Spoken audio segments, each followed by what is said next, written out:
जय जय रघुवीर समर्थ।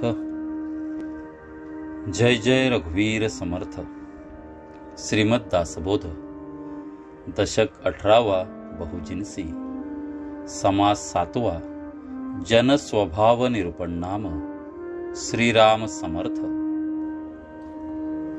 जनाचा लालची स्वभाव आरंभीच म्हणती देव, म्हणजे मला काही देव ऐसी वासना। काहीच भक्ती केली नसता आणि इच्छिती प्रसन्नता, जैसे काहीच सेवा न करिता स्वामीस मागती।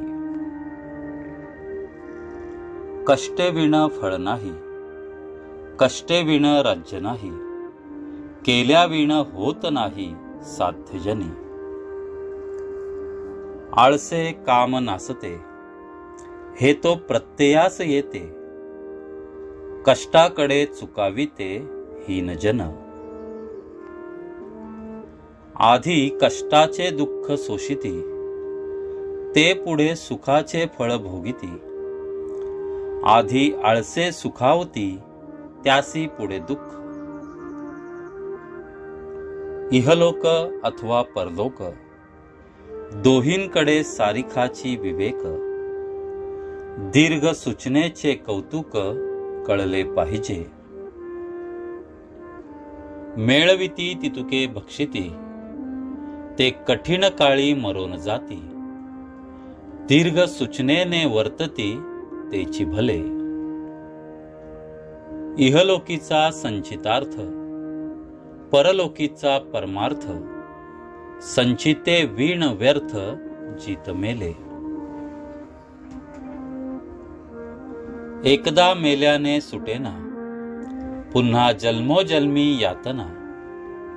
आपणास मारी वाचविना, तो आत्महत्यारा। प्रतिजन्मी आत्मघात, कोणे करावे गणित। या कारणे जन्म मृत्यू केवी चुके।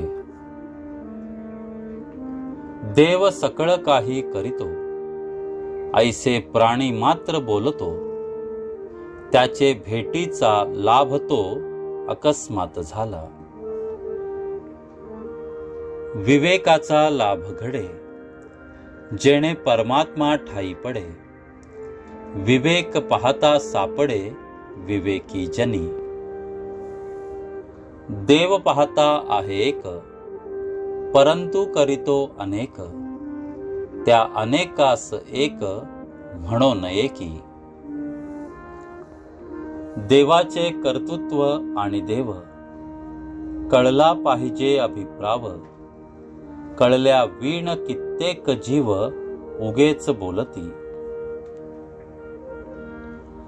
उगेच बोलती मूर्खपणे, शहाणपण वाढाया कारणे। तृप्ती लागी उपाव करणे, ऐसे झाले। जेही उदंड कष्ट केले, ते भाग्य भोगून ठेले।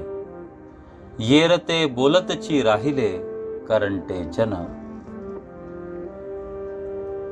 करंट्याचे करंट लक्षण, समजोन जाती विचक्षण। भल्याचे उत्तम लक्षण, करंट्यास कळेना। त्याची पैसावली कुबुद्धी, तेथे कैसी असेल शुद्धी। कुबुद्धी तेची सुबुद्धी, ऐसी वाटे। मनुष्य शुद्धीस सांडावे, त्याचे काय खरे मानावे। जेथे विचाराच्या नावे शून्याकार।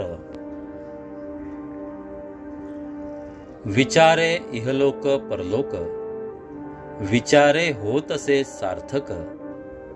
विचारे नित्यानित्य विवेक, पाहिला पाहिजे। इति श्री दासबोधे गुरु शिष्य संवादे जनस्वभाव निरूपण नाम समास 7वा। जय जय रघुवीर समर्थ।